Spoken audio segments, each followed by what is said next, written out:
and I've got the light shades closed in my office because there's a lot of light coming in. The sun's right there.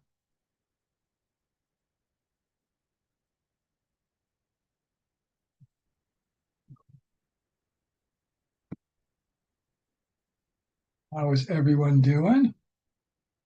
It is a beautiful, actually rather cool compared to weather that we have had day here in southern southwestern Idaho in the Boise area.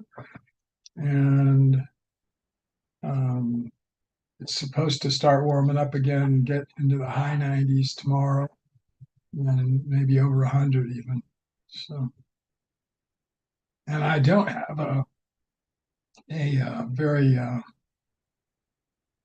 localized microphone, and I have a little bit of noise going on in the other parts of my studio area here. So you might hear that. And if you do, I apologize for that. But and just because we started a little bit early, we've got our otters, our note takers coming in.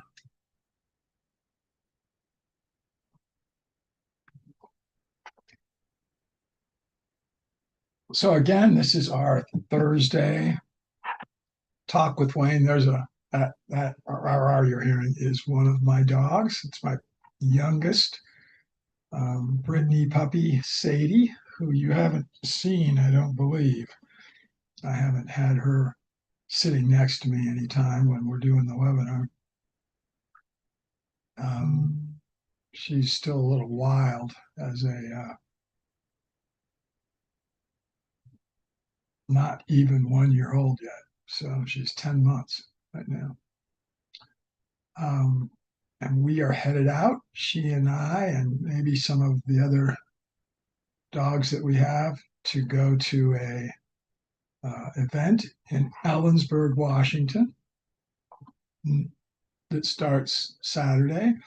So we're going to take a rather leisurely drive tomorrow and head that way. I wonder why we don't have Mark. We don't have the note taker for one of the people we usually have for. We have Levi, Right. Yes. who is The the Levi, he's regular. The other one is not very regular, I guess. Yeah. yeah. Well, we sure do appreciate all of those you that are here. And this is going to be, like I said, a talk with Wayne. So please ask Mark to unmute you if you'd like to chat with us. I see some faces or some names. I don't see faces, but some names of some people who aren't regulars. So if you would like to come on and say hi and tell us about what you're doing that is ecological, economic, what are you doing to help make the planet better? Please come on in and talk with us. So I've been trying to get a call scheduled recently with a fella named Steve Sutton in Southern California, who is we had a funny chat note that just came across. I'll tell you what it said in just a second. But who is doing a indoor shrimp production type facility in Southern California in the Los Angeles area. And as some of you know, at one time, the Economic Action Team through the Institute of Economics was was operating the largest indoor marine shrimp operation in the world in Loveland, Colorado, in greenhouses. And it was long enough ago because I was looking for some things today from it that I don't have images stored in a very convenient area. And I went back and did a search of my I was looking at I get messages coming in on my Garmin watch, and I don't know yet how you can see it there, but how to do a lot of the fine tuning of it. I've had it for a month or so. I replaced my Apple Watch with this one, and I did it because I use a Garmin tracking system for our dogs that we compete with, and Apple doesn't make that kind of a tracking system. So the dogs wear collars that will tell me accuracy within a yard of where they're at up to 2 miles away. And it's not cell phone managed. Um, it's actually through GPS. So it doesn't matter what kind of a cell signal you have. It's all gotten through satellites. It's interesting. We had a couple of people in here that I didn't recognize names for, and they left, so they didn't like us. Did you see that, Mark? There was a guy named something. I'm not going to just tell names, but Okay. a name that I didn't recognize at all, and he obviously decided that I don't know Mhm. whether I should say he, but the name appeared to be a male name. Um, Alicia put a funny message in the chat just a second ago. What was that? I'm going to just throw up chat here real quick and I can see it in the background. Um, Boy, she's so fast. She puts so much stuff in. Here's uh, oh, Hudson, Wisconsin is having their annual pepper festival this week. How in the heck do you know that, Alicia? Where are you at in the world, by the way? Are you back east, or are you visiting somebody in Wisconsin? And how would you know that one, where Hudson, Wisconsin is, and second, that it's having a pepper festival? And I assume you mean pepper, meaning plants, peppers, or do you mean pepper, the seasoning, because there is a difference, a considerable difference. So maybe clarify which time. Oh, here they are. You know what, Mark? We could go to it. And by the way, you sure you got the right one? No, that's a different one. She put in. Boy, she's so fast putting notes in. Carla, green infrastructure innovation. There's a whoa. I don't know whether the one that's a Green Rivers conference is for. Oh, okay. Alicia did say that right at when we started that she's in Stillwater, Minnesota today. So for those of you that don't know, that's not too far from Minneapolis, which is the largest city in Minnesota, and um, and it must be close to the Wisconsin border, which is probably why she knows that Hudson, Wisconsin's having a pepper festival. Um, and again, we've got some people that don't always come on. So please, if you're new, tell us about what you're working on, wherever you're at in the world. I'm not going to. It's not nice to just say names, so I'm not going to not call anybody out.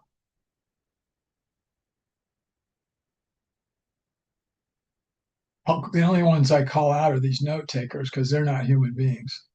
they're they're they're just a system, an AI system that takes notes. Um, I have a number of things that I want to chat about, including a scam that I was taken advantage of by yesterday. And I shared it with my small work team yesterday. But I wanted to see if you guys ever knew about it, but more importantly, make sure that you're aware of it so you don't become a victim of it. Yeah, I was a bit surprised that people would try something like this. That's Yeah. I'll describe it for everybody in a minute. So again, and again, if you're too shy to come on with us live, put in notes or questions in the chat. Um, this is a big story nationally that Alicia put something on here about which a lot of podcasters are making jokes about it, but it's not funny really. Walmart issued a recall for 3 specific lot codes of its great value frozen raw shrimp due to potential radioactive contamination from the radioactive isotope cesium-137. The U.S. Food and Drug Administration advised the public not to consume the shrimp as long-term exposure could pose a health risk. Though the detected levels were low, and there is a link here, which maybe I'll have Mark. Why don't you just pull that up, Mark, and be ready to put it on the screen if we get to it. okay. That she put in the link that you'll get to see when you look at the notes after this. But anyway, So which link you're talking about the grassland carbon no, capture? it's no, Mark, it's way up. Read Way her up, notes okay. right with her. She put a note in which I just read. Right. Yes, Walmart issued a recall for 3 Okay, specific got it. lots codes, and then right after it is the link, which I'm sure is where she got that information from, Got it. Okay. and it's from Indonesia. I was going to say it was very likely from China, but this is from Indonesia. Right, I've got it. So yeah, I'll ask you to put it up in a little bit. No, don't do Okay. it yet. Let's just stay on the topic of radiation and radioactive contamination. There's actually a really cool TED talk that just was done by a US researcher who has been spending the last 10 years of her career in the what's called the restricted area around where the Chernobyl nuclear um, I'll just call it contamination or exposure or accident. I mean, all of those fit explosion, and that's in Russia. And I knew there was what they call an exclusion area around it. I didn't realize it was as big as it is. It is at least a 30-mile radius around Chernobyl. Chernobyl's in a relatively rural area.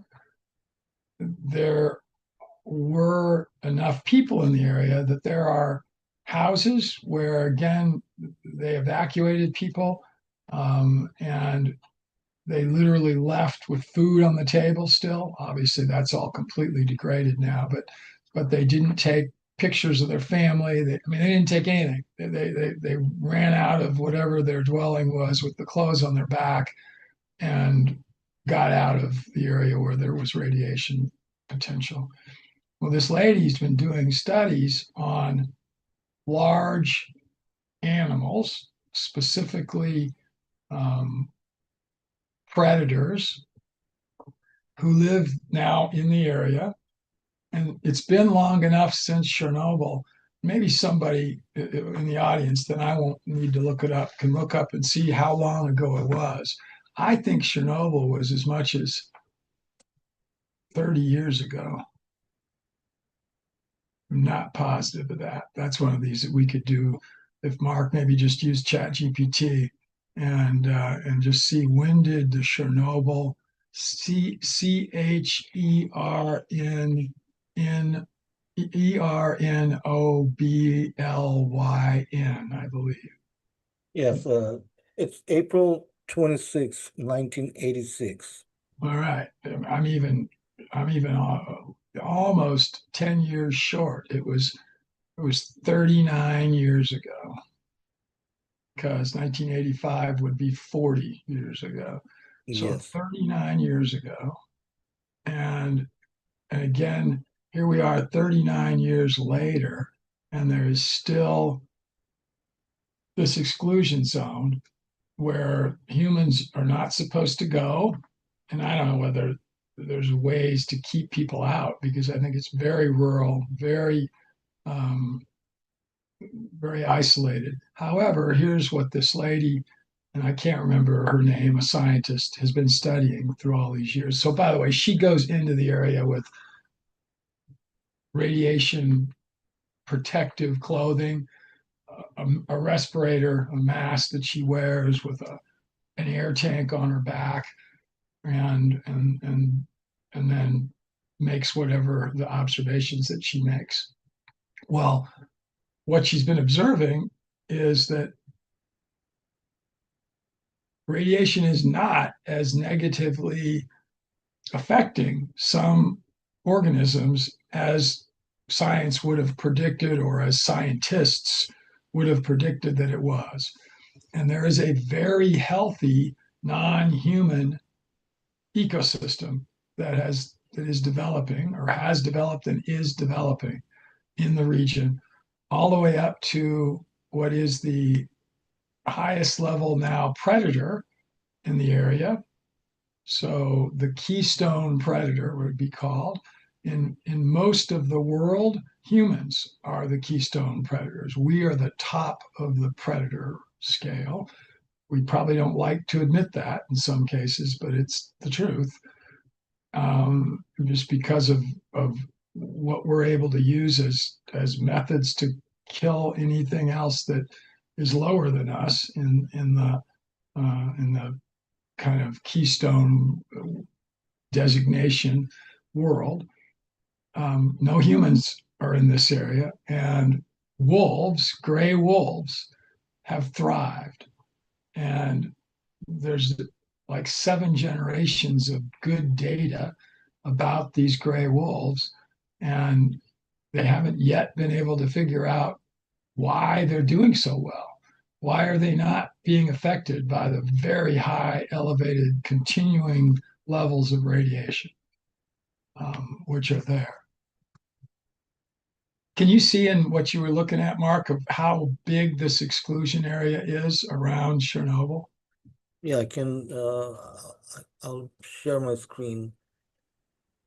Okay, so this is what it says. I can go to the website and see. There are And Alicia put something in. Oh yeah, you're putting it there. There you go. yeah, Alicia has uh, one article is here. You just don't go so quick, Mark. There was some really cool information on that page, and I just finished reading it. So read what this says. A routine 20-second shutdown of the system seemed to be another test of the electrical equipment, just a test of the electrical equipment. 7 seconds later, a surge created a chemical explosion that released nearly 520 dangerous radionuclides into the atmosphere. So now keep going. There'll probably be more on Yeah, that article. I can go to this one. And yeah, here it is. So, yeah, It spread this is what, contamination over large parts of the Soviet Union.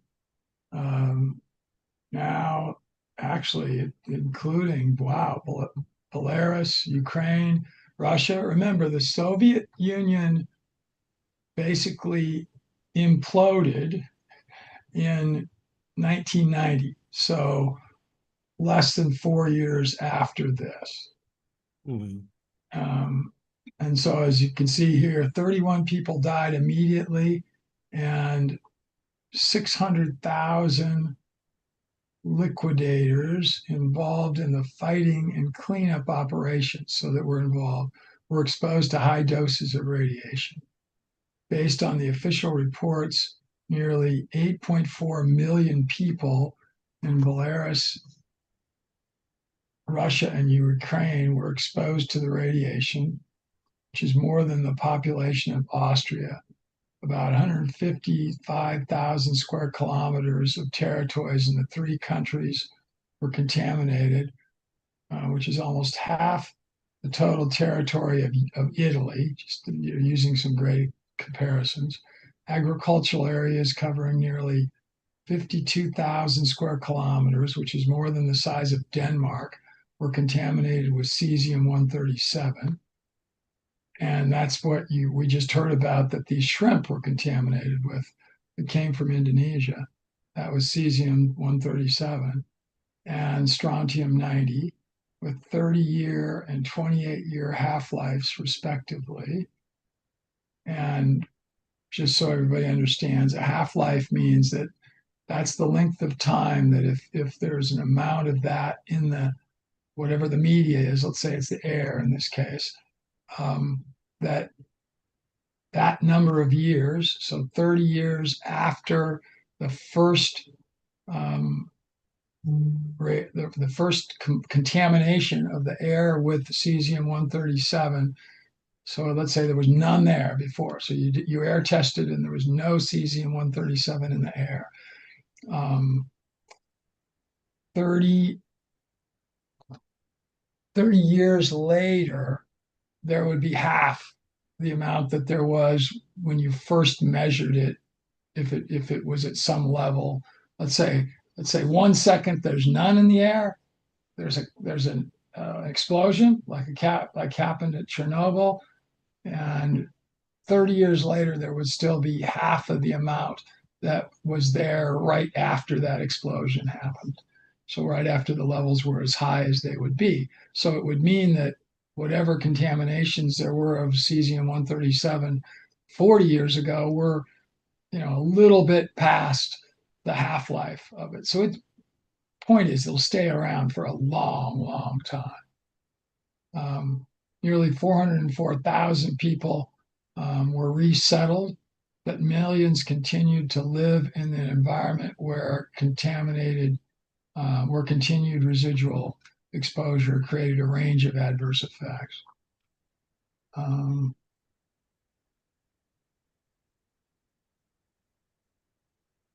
Anyway, this is a lot of interesting stuff about just how, and as Mark said, in his country, I'm not sure it would be different in any country in Russia. They probably greatly underestimated all of this for us.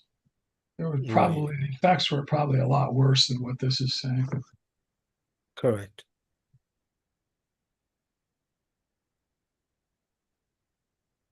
So this is by United Nations.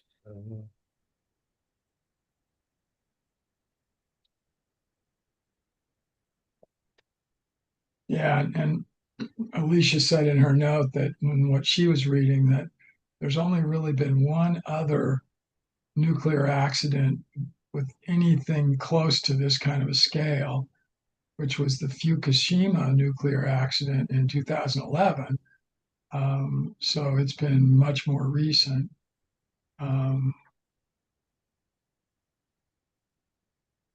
Yeah, this is Fukushima.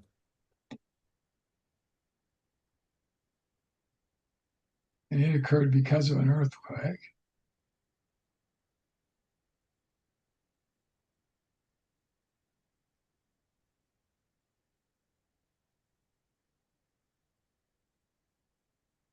And here's an article from Wikipedia.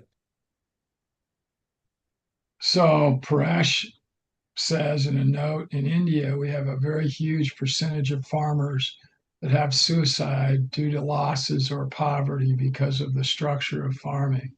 It will be a great help if you can guide and let me learn all the things that doctor, and I'm not sure who that is, who doctor has. If that's supposed to mean me, unfortunately, Paresh, I am not heavily um, educated about Indian issues. So he's just weighing in right now. Um, Yeah, we used to have we had Indian speaker a oh couple of yeah, times. yeah, Shubhendru When, Sharma, yes. and he's a very, very well known regenerative farmer. Mm. Uh, Like backyard forest, right. and micro forests, basically. So, Paresh, tell us what you think that our team here around the world, because it's not just Mark and I and you and even the people that are here attending today, it's a lot more than that. So we have over 37,000 members all around the world. I've never really counted exactly how many of them in in India. So he's keeping typing here, and he said, "Can I get detail of all the courses and help in them in terms?" And I think he means in terms of scholarships, so that I can do and make a difference, an impact with of farmers. Absolutely, we can do that. So make sure that Mark, that Yeah, um, I'll reach out to him with we reach out to Paresh after the webinar. sure. If you are an Eat Free member, Paresh, you do not get access to everything that we have, but we'll make you an Eat Elite member, which would normally cost a lot of money. And that way you'll for free. We'll scholarship you with that, and then we can talk more. We'll reach out and connect with you, and if there's a way that we can then communicate with a lot more of these people and get them this education for free, because it can be you can get this information if you're an elite member from a computer that's got a connection to the internet anywhere in the world. And again, tell us a little bit more. Why are these farmers struggling so much? Is it Yeah, because, I can Mark, unmute. Yes. Yes, I was gonna say I can unmute Paresh. if you'd So like to, yeah, go ahead. yeah, so he can communicate with you. Well, I'll ask a question while he's seeing if you want to come on and speak with us, Paresh. If you don't feel bad. Just don't. Just we'll just keep. You can keep typing. But if why are these farmers in such poverty? Are they very small farms, and they're not able to compete with very large farms that are there that are probably run with a lot of pesticides and a lot of chemicals and a lot of other things that they have access to that the small farmer either doesn't have access to or wouldn't want to use. um, what is it that's causing the poverty? Suicide is a different issue. Yeah. Suicide could Hi, be doctor. occurring for Yeah, a hi, lot of doctor. reasons. Yeah, am I Yeah, Is audible this Paresh, clearly? Prash? Prash, yes, are you Paresh is on? Yes, unmuted. yes, I'm Paresh. All right. Well, good to have you. Nice to have you on here. Tell us a little bit about why is the poverty there? Is it because these are very small farms and they can't compete with the big farmers? Yeah, doctor, I'll just introduce myself. So I'm Paresh, and somehow I get into your community or kind of a site that is on Eat, I think couple of years back. And I really fascinated with the kind of a concept what you're talking about, microorganisms, compost, and everything. And even I checked, but the cost that has been mentioned is too high if you ask in terms of Indian, so it is huge cost for us. And I'm coming from very what I can say lower middle class.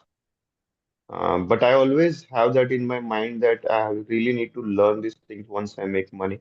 And let me tell you, I'm a pharmacist from background, and actually I'm working in a corporate. You might be aware of that. Maybe you might be heard about it. It's data consultancy services. I'm into the pharmacovigilance sector, so which is completely related to the pharma drugs and adverse event. But just to let you know that my entire background means my all uncles and everybody are farmer, and even my dad was farmer some days, and then he came out of that, and he came out of village and moved to city and did work and raised us. So we definitely got educated, but in terms of finance or in terms of awareness, we were always back. But the way the things are happening globally, we definitely got to learn a lot of things. So now we have awareness. And when I just gone back to my natives and when I saw that the farmers at village, how they are living their standard of living. So they are taking a lot of efforts, Dr. Lit, just to tell you that they are taking a lot of efforts in, but that is a absolute traditional ways of farming they are doing it. And as you rightly predicted, the small farms is also one of the reason. And there is no guidance or there is no different ways to look at as a farming. And because of that, they entire year continuously working so hard, entire family, all the family members from there, from my thing. It's not about only my family, but it's about complete means. I belong to Maharashtra state from India. So we always hearing about the suicides for farming because of they are not able to make money and because of the natural calamities. It everywhere and also the one of the major reason for it is farmers are growing the things, but they do not have right to sell to it, and all the money is being made by the what I can say, the traders who are taking care of that goods and selling it. So farmers never have any kind of a platform or something. Definitely, Indian governments are trying to make something, but actually, it is not at all happening at ground level because I don't know if you've been aware. So in India, definitely there are a lot of corruptions and all the things are there. So that at ground level, it has never been reached out at all. And I don't know. I actually I have that dream in my mind that I always have to do something for the society and give it back. And this session, I let you know, it's 2:30 a.m. in India as time now. I have selected this and it is in my Google Calendar always since more than a year. But I never attended this. I always wanted to understand things. But I'll just give a yesterday night's example. Yesterday, actually, just your thought came in my mind. Then I reached out to it, means your organization to understand the things. And at 2:30, just on screen, the pop-up came and I just joined this session. And let me tell you, I call it as a law of attraction. Actually, I am into practice of yoga and law of attraction and a lot of things as of nowadays. And actually, I just take this opportunity that the universe has given me a chance to connect with you all. I can learn something and I can definitely, I don't know how, at what level I get learning and all. And I not only I wanted to learn it, but I have to create that awareness in terms of the farmers because definitely education is definitely a lack because they are not at all educated. What should I say? They are just doing conventional farmings and generations are doing the similar kind of a work. And actually, no one is looking into it or nobody is just looking beyond that what can be done to completely change and transform the things. And it is not only about the money, but it is, I don't know if you've been aware that India is the only country where we have so much of aerial land available. We have light, we have all the resources, natural resources that we have. But if you compare the kind of farming that is happening in India across any country, we are too behind. We are too behind. So we have a lot of potential, but the infrastructure, the learning, the platforms are not at all there. So definitely the way I mentioned that Indian governments are really taking a lot of efforts, but it will take a lot of decades to get that implemented. That is why I really wanted to learn things. I need to implement it. I need to create an example that these things as well are there. And I've gone through some of the articles and really believed and fascinated that if I get some learnings, if that can be get implemented or can be tried and tested, we definitely have good kind of a what I can say yield. And what is my understanding from the programs that you're learning, you're definitely looking for the natural things are there and completely not use pesticide and all, which is causing a lot of issues in terms of health to the consumers or the one who are using it. And even yesterday, I was going through some of the videos wherein it is definitely talking about that there are a lot of cancers been happening because of the use of pesticide, and the major percentage of community which is happening is farmers, because they are day in day out with very closely working only with respect to pesticides. And it is actually blown my mind that something and someone should definitely do something.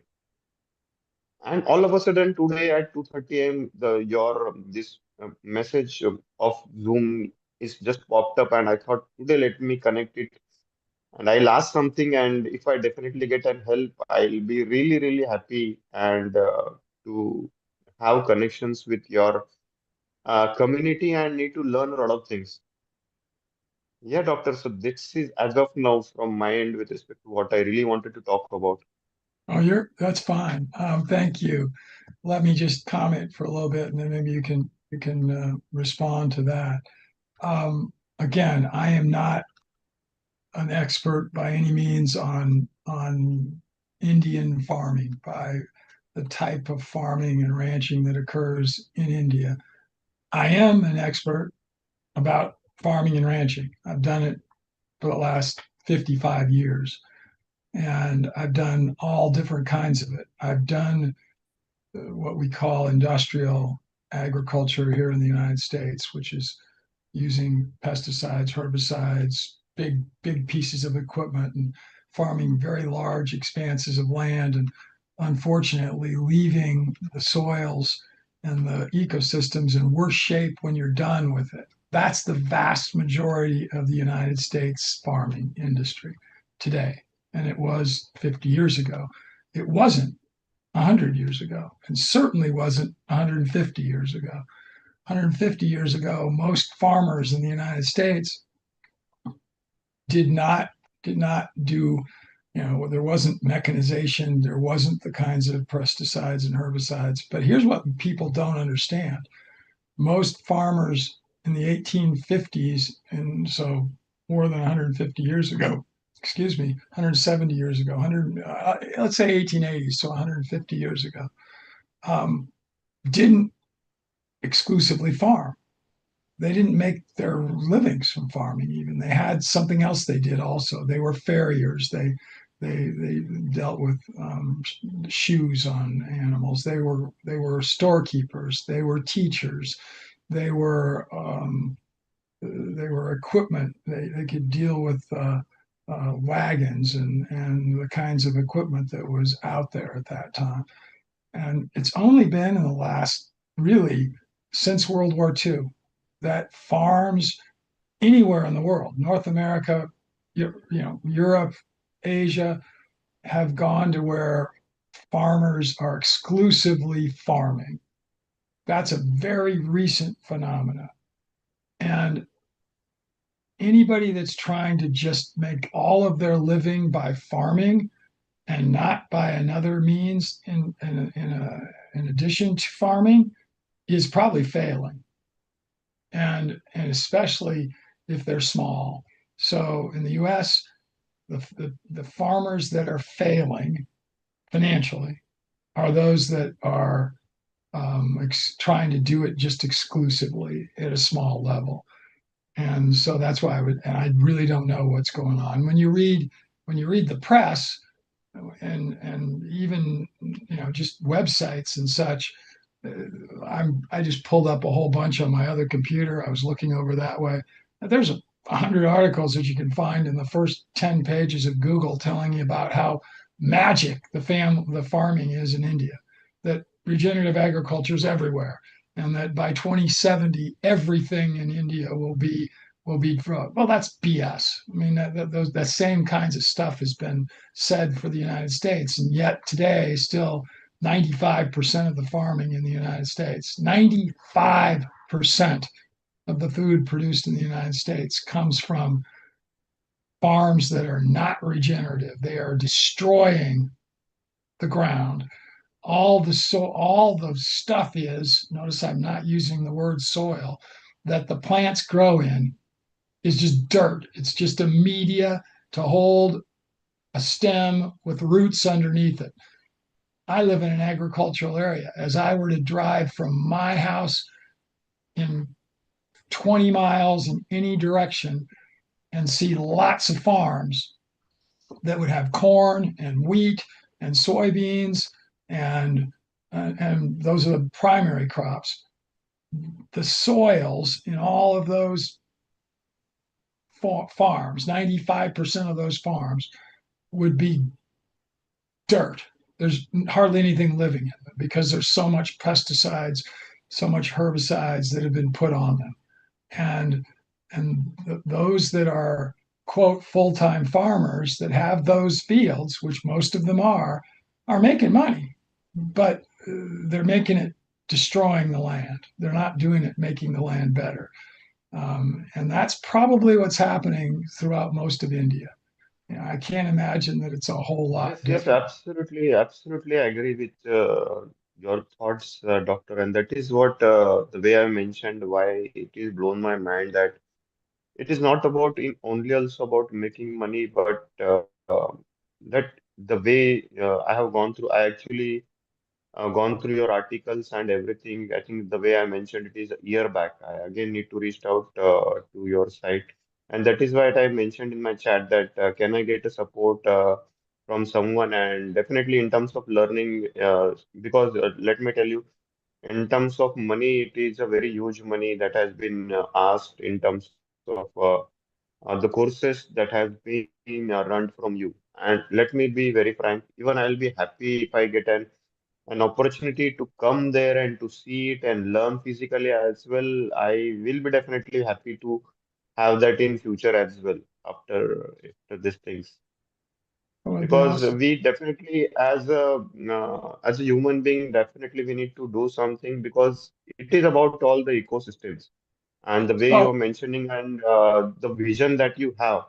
It per- is related to what we can and how we can do to ensure that we are definitely taking care of Earth as an element.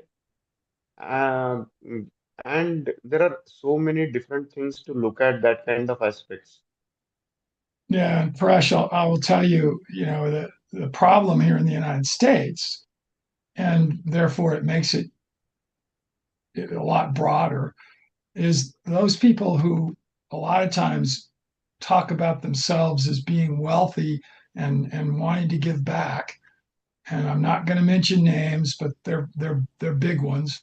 Um, they don't do that. They are traditional. They support traditional farming. They support big ag, and yet they talk like they don't. And yet, if you look in detail at their finances, you'll see they're not putting any money into into the kind of regenerative, make the soil better, make the planet better farming that they talk about. So there's an old saying, which is your walk talks and your talk talks, but your walk talks louder than your talk talks. Most Absolutely, people absolutely talk agree, doctor. Yeah, and they don't absolutely agree. walk the same way that they talk. So And that is Yeah, that is the reason in India as well, if you look at it, even governments are trying to do, but the way I mentioned in terms of corruption, the end user at the ground definitely are not getting the benefits that the government at top is actually wanted to do. And that is why there is a everything is only done to just earn a bread and butter. Nobody is definitely try to look into it, whatever we are doing. It is not only for us, but it is a planet. It is a part of planet. And that is why it is always blown my mind that there has to be someone should really do something different so that at least they can also get a vision that these things can also be done. And it is not only giving them a good kind of yield or ways of making money, but it is a helpful way of doing things which will help not the planet as well.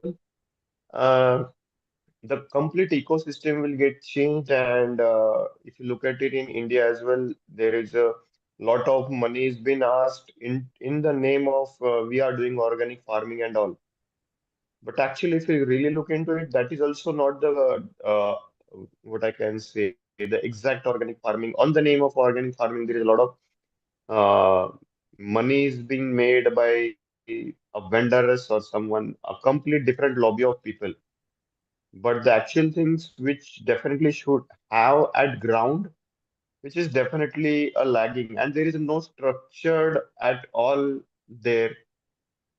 Uh, And that is what I definitely always dream that I get some support or I can get some learnings from somewhere. Even I dreamed a lot that I need to understand how the farming is done across the countries because the way it is happening outside of India and India, it is completely different ways of doing it. So I always have that fascination that at one day I'll definitely have such kind of a learning from someone. And all of a sudden, a year back, I came to about your page. But again, the way I mentioned in terms of cost, I was not able to do anything. But definitely the one I actually had joined for this weekly webinar, but I never able to join it. But yesterday, I don't know, yesterday I was thinking that I need to again connect to the dots. And all of a sudden at 2:30 it popped up and I thought let's join it today at least. I can get something, I can get a path that what I really wanted to do in future. By the way, just using AI and who knows what value of that's going to be long term. I just did a search and this is the Yes, most sorry to recent cut you. Even version I of was, chat. yeah, Let me yeah. finish. Even I was, Let me yeah. finish. Even I was. Less than 2% of the food that is eaten in India. So if you're a consumer, if you eat food, which we all are, or else we starve, all right, less than 2% of it comes from what would be called regenerative type farming. And yet, India calls itself the most regenerative farming country in the world. That's all BS. It's just lies. Correct. You got it. You got it, doctor. Definitely. And the way you mentioned about even I was just going through some of the videos been made in India as well. There are a lot of even IT professional who, the way I mentioned, so they also have some kind of vision that they really wanted to help farmers in terms of the new technologies and all.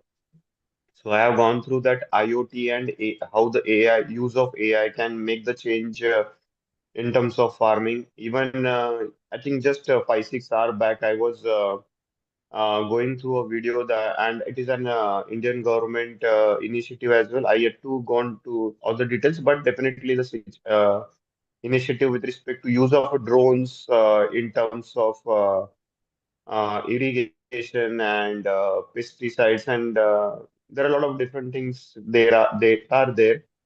But even I recently, I actually live in a city called Mumbai, and I have my family, and the way I mentioned in village. So I got a chance to go to village, and I was talking such kind of things to my uncles and all, but they definitely are not at all looking for such things.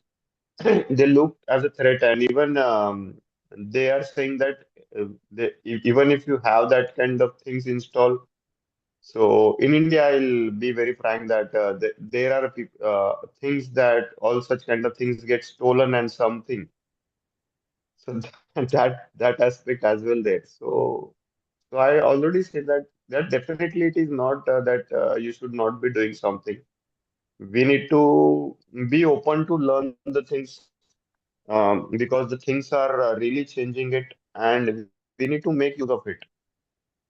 And that is why even I connected with my uncle. I actually purchased a farm recently, and I have took a lot of loans for it. I'm working for a job, and let me tell you, be very frank, whatever money I am get earning, it is only going to pay all kind of EMIs for all that things. But I have that vision that I need to have that. I need to do something, and once I able to do something, I can be a role model, or I can be an example that everybody can get replicated. It will not only will help them, but it will help in terms of a big cause that we should be doing it. It will automatically help the ecosystem, not only for that region, for an entire country. And nowadays we have the what I can say boon of social media as well as new technologies and AI. So anything such initiatives, if you do and if it is successful, it will get viral, and people definitely will. Everybody is dreaming to have a good food, but it is just a dreaming and thought. But definitely at the ground, someone should take that initiative and do something to come out of that. So that is definitely lacking because there is no structured path for it, definitely. So that is why again I'm requesting I should get something from you. I'll be happy to connect with you all, and I really wanted to do something uh, that will help farmers, and definitely in terms of major goal as ecosystem. Well, appreciate that. Thank you for coming and hanging out with us today. The rest of the audience has remained fairly quiet. I'm very outspoken, and I don't mind not saying what the world wants to hear. An example, again, I just was looking over at my other screen and also then seeing what it was saying. Um, the US has less percentage of regenerative farmland than India has. It only has 1.5% of our farmland is regenerative. 1.5%, which isn't surprising if you drive across Nebraska or Kansas or Iowa and you see, mile after mile after mile of corn and wheat and soybean and barley and all our crops that we turn into our foods, because they're all grown in horrible non-regenerative fashion. They're all just growing plants in dirt. And those people are the spokespeople. They're the ones that are the numbers. They're the ones that elect people to office, that create political laws and rules. And the Farm Bill in the US only gets voted into law every 5 years. We go 5 years between. So the last one was 2023. We're in the middle of a cycle, and the next farm bill will be 2028. The one prior to that was 2018. That's stupid. We ought to have new farm bills every 6 months because technology is moving that quickly. In the US, the reason that there aren't enough regenerative farms is, and I hate to say this, nobody is starving in the US unless they want to be. If you're starving in the US, it's because you chose to.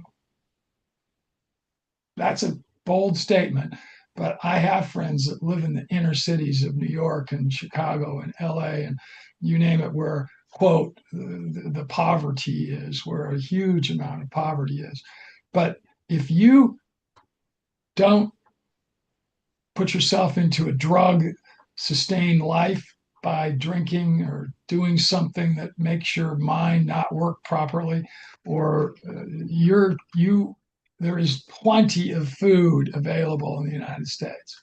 I don't know whether that's the case in India, but we waste more food than most countries eat. We throw it away. We absolutely.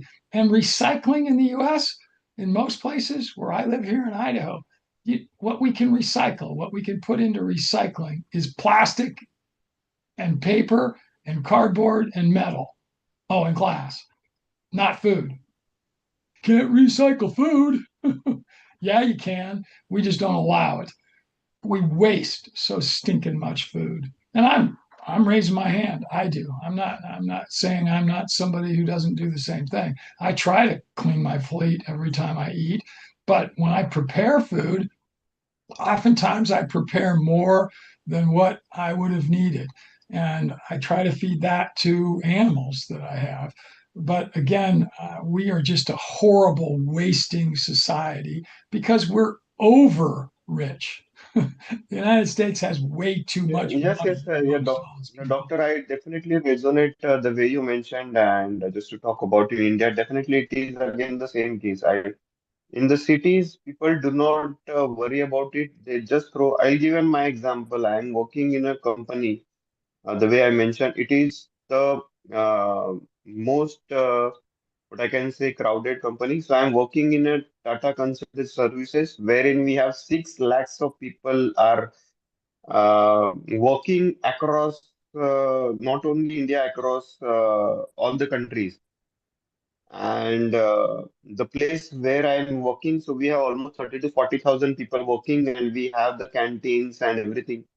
So we definitely see that there are, the way you mentioned, there is a huge food is getting wasted. In terms of awareness, we even have the companies have definitely that how many kgs of food got wasted every day. That is also being displayed. But still, despite doing that, people definitely lack the awareness, and that food is definitely just thrown out of into the. I don't know where it is been thrown, but nobody definitely looking into it that aspect. The way you mentioned, I definitely again my brain is thinking that what we can do for that and make use of doing something which will help the society. Right. Thanks for that. I don't know, but definitely, I Right. mean, And that is by what the way, I even I think. appreciate you being awake at the middle of the night to come with us. We understand. That's why we have very few people, frankly, that listen to us live. Most people listen replay. But Mark is in Bangladesh, right next to your country, and he's awake Right. right now and working with us. And Arib, who's not with us today, but that's one of my also assistants, is from Pakistan. So sort of same time zone or right in between the time zone that you're in. Um, Yes, yes, half an anyway, hour here and there. uh, we are at the top of the hour, and we try to respect everybody that comes on. Paresh, thank you for being on with us, and those of you that were here today, we love having you here, and thank you so much. Robert does say, Wayne, what's the explanation? I mean, why are so many persuaded to pursue the most destructive agriculture?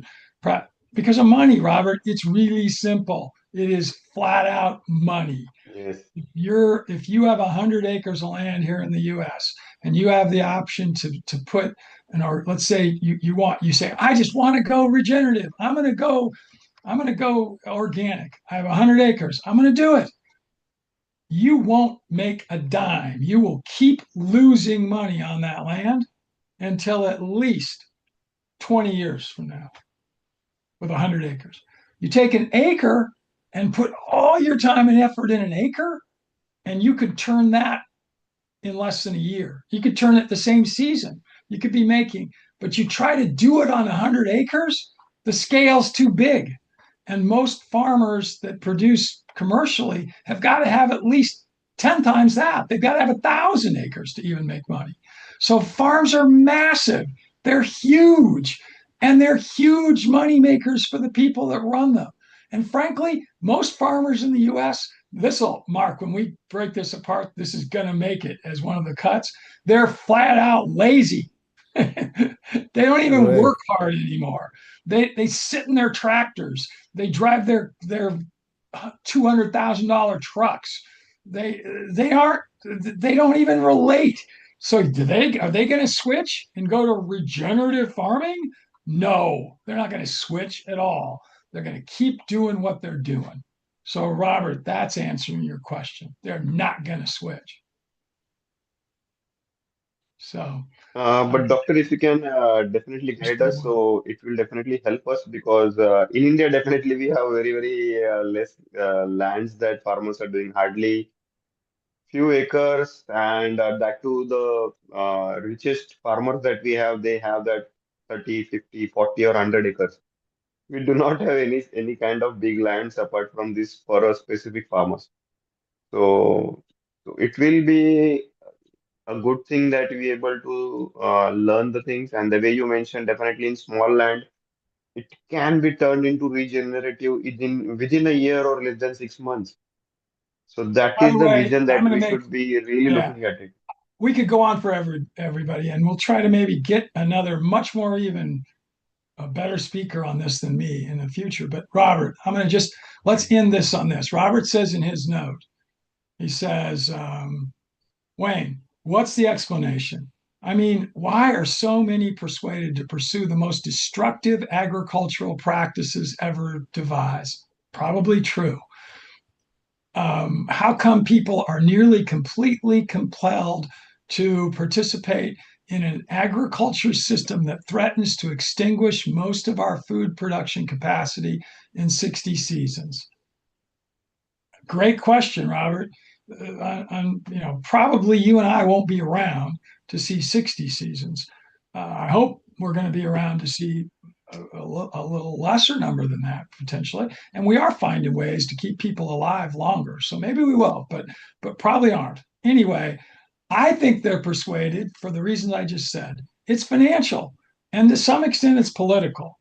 It's not easy to change zoning, for example, in some places in the US to do things. You can't just decide to farm in your front yard in the United States and then just sell it all around. You'd be your neighbors saw you trying to grow corn in your front yard in most neighborhoods, and you'd get kicked out of the neighborhood. And where maybe that's what you should be doing. You shouldn't just have grass that you're putting and mowing every 2 or 3 or 4 days in the summer or whatever. But the reality is, I'll just be real honest, we're probably not going to run out of food 60 seasons. That this kind of farming isn't ruining the soil that fast, the bad kind of farming. It doesn't have soil. It doesn't need soil. There is plenty of nitrogen and plenty of phosphorus out there to keep using horrible, non-organic, non-sustainable, non-regenerative fertilizers for the next 1,000 years. There's plenty of it there. There's actually plenty of water.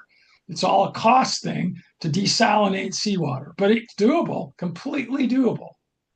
We're not going to run out of food, even if we keep farming the bad way. That's why people keep doing it. Because we're not going to, in my opinion, 60 seasons, not ever going to happen. 6,000 seasons, maybe 6,000 years from now, we run out of food.